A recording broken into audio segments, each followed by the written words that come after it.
Moon Studios, the developers behind Ori and the Will of the Wisps, have been rolling out tidbits of exciting info as the anticipated sequel gets closer to release. Let's take a look at everything we know about Ori and the Will of the Wisps. Ori and the Will of the Wisps will launch for PC and Xbox One on March 11, 2020. There's even better news for Microsoft devotees. Because of the game's first-party status, Xbox Game Pass subscribers can play the game on release day. That's great news for anyone with Game Pass who wants to roll out of bed on March 11th and dive right into Ori's latest adventure. Or just stay in bed and play, since the game already looks like a lovely dream.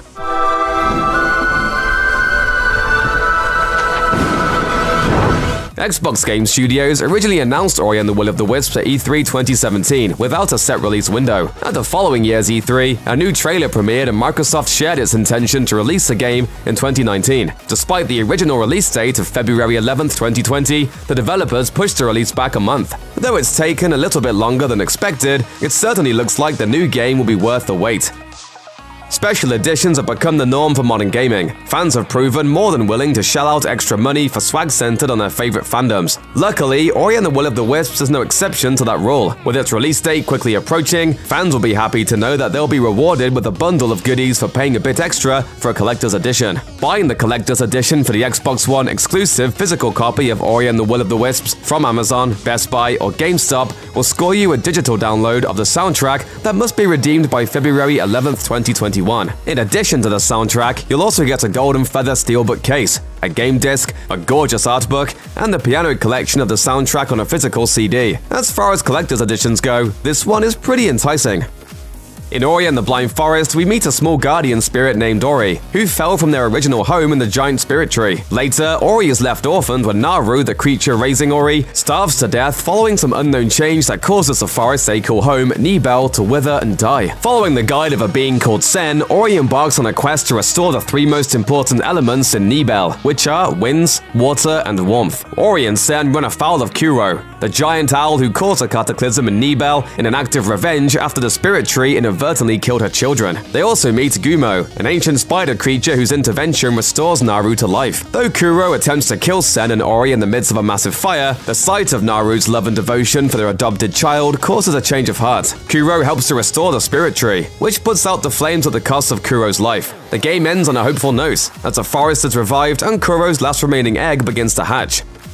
Ori and the Will of the Wisps has quite a standard to live up to. Its predecessor was a critical darling, with reviews lauding its incredible art style and intricate gameplay, which incorporated elements of RPGs and classic Metroidvania exploration, not to mention a dash of button-mashing combat. The Guardian called the first game, quote, a challenging and scenically beautiful journey, while Polygon's Arthur Geese lamented in his review that he wished he could have explored every last section of the game before writing his review. Geese praised Ori and the Blind Forest's attention to detail and treasure trove of secrets. He wrote, Ori feels in many ways like the apotheosis of decades of action-adventure game design, wrapped in some of the most beautiful, cohesive presentations I've ever seen in a game. With that kind of love being shown to Ori and the Blind Forest, it's no wonder why a sequel is finally on the way. And who knows, it just might raise the bar even higher than its predecessor.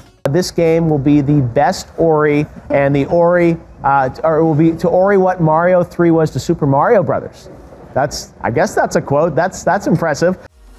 Ori and the Blind Forest was the passion project of indie developer Moon Studios, a team largely made up of former AAA developers from all over the world. The company was formed by Thomas Mahler, a former Blizzard Entertainment artist, and Gennady Corral, who is now Moon's lead engineer. Ori and the Blind Forest was distributed through a partnership with Microsoft, who allowed the development team full autonomy to create the game they envisioned. As explained by Mahler, he wanted to produce a game that inspired the same level of wonder and exploration as Super Metroid, which can certainly be seen in the design. The development of Ori and the Blind Forest lasted 4 years, and all of the hard work paid off. It's a testament to the studio's less traditional development process. As Mahler explained to Game Informer, quote, at traditional studios you have this problem of, hey, we found this person with a portfolio who has exactly what we need, but they're not able to relocate. However, Moon's team members were allowed to work remotely, opening up many more possibilities for collaboration. In an effort to expand the incredible visuals from the first game, Moon Studios is utilizing a design program that allows them to make changes to the new game's animations on the fly. As explained by Game Rant, quote, "The design program is utilized in a manner that allows the animators to make changes as necessary, while in progress or in motion. This makes for a more efficient and streamlined process as the animators are able to make alterations more quickly. This process can be seen in a video from Moon Studios that goes through the process of creating Ori and the Will of the Wisps' initial teaser trailer. You can immediately make tweaks like that otherwise would be very difficult to navigate, find those right objects or whatever. Basically, whether they have to fix something substantial or alter something relatively insignificant, the animators can make these adjustments while the gameplay or cinematics are in motion. This allows them to anticipate how these changes will affect the next few moments of the game, changing the depth of field or lighting in different scenes. This attention to detail is one of the many things people loved about the first game, so it's wonderful to see that level of care in the sequel, ensuring another beautiful cinematic experience. You know, like the tech team at Moon, they've really outdone themselves with a lot of touches here. You know, everything in the environment is really like just alive. You see, even when I'm jumping on these platforms, how things kind of shift and bump. Another aspect of Ori and the Blind Forest was its beautiful soundtrack. The music for Ori is characterized by its lush and oftentimes whimsical sound, which brings to mind something from a Hayao Miyazaki film, which makes a lot of sense, considering Moon Studios were very much inspired by Miyazaki's work during production of Ori and the Blind Forest. This memorable score was written by British composer Gareth Coker. In addition to providing the music for Ori, Coker has also composed music for such games as Minecraft and Ark Survival Evolved, and films like Dark Power and Resistance is Life. Many of his scores, including sections from his Ori soundtrack, can be found through his Bandcamp page. The announcement of Ori and the Will of the Wisps was accompanied by Coker appearing on stage at E3 at the piano, giving the talented composer even more of a sense of ownership of the series' musical direction. Coker's music has clearly become an integral part of Moon Studios' vision for the Ori series, which is approximately exciting as heck. One of the ways in which Ori and the Will of the Wisps looks to improve upon its predecessor is by introducing a much deeper combat system, much of which was covered in an article from Wired UK. These changes are being made in an effort to make the progression of the game feel more organic and to enhance replay value. Moon Studios CEO Thomas Marlowe explained, "We want to have different playstyles, so you can play through the game one way and then you play through it again and it will have felt nothing alike in terms of gameplay. In addition to Ori's usual physical attacks, the Guardian Spirit will be able to employ various weapons found throughout the game as well. The game will also feature different power-ups which affect Ori's weapon proficiencies and stats in different ways, each with a trade-off. For instance, one may make a certain attack more powerful while lowering the effectiveness of another. The new shard system allows Ori to collect special shards that can upgrade Ori's abilities in new ways, similar to the charms in fellow Metroidvania phenomenon Hollow Knight. In the first game in this series, Ori's journey to the Withered Forest was a solo affair, without much in the way of NPCs. In stark contrast, Ori will have plenty of folks to interact with in Will of the Wisps, who aren't trying to kill the poor spirit. As mentioned by Geek.com after their first look at the game, quote, "Various NPCs litter the map. These characters offer Ori side quests to complete or sell him useful items like maps and upgrades. While NPCs aren't necessarily crucial to the game, they do make the world feel more alive. This is an interesting addition that should give the designers more of a canvas to play with. The supporting characters and enemies in the first game have such interesting designs, and the idea of having even more unique creations to interact with is pretty cool if you ask us." An all-new mode for Ori and the Will of the Wisps has been revealed here at Gamescom: Spirit Trials.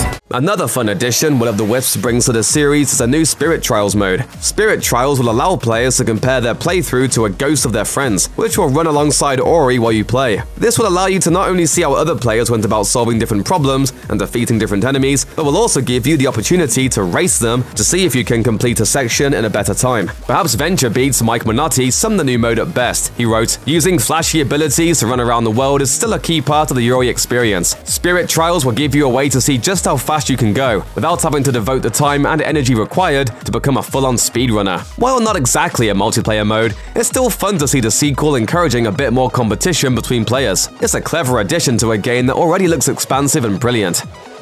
As if these tidbits weren't enough to get you excited for Ori and the Will of the Wisps March release, then you may be happy to know that the game has already gotten quite a bit of love from the folks who have been lucky enough to see more of it firsthand. Shacknews complimented the variations to Ori's many new skills and weapons, stating, quote, "The E3 demo shows more to explore, more ways to do battle, and more ways to traverse the world. That should make the game more intriguing for both the deliberate players and those who like to speedrun games. In other words, Will of the Wisps is a satisfying experience no matter what your playing style is." Meanwhile, official Xbox Achievements said that the new game is exactly what fans of the original would hope for. They noted improved combat systems and praised a smooth animation and controls. All in all, Ori and the Will of the Wisps looks to be a polished and even more visually stunning game than the original, which is perhaps the best reason of all to look forward to it.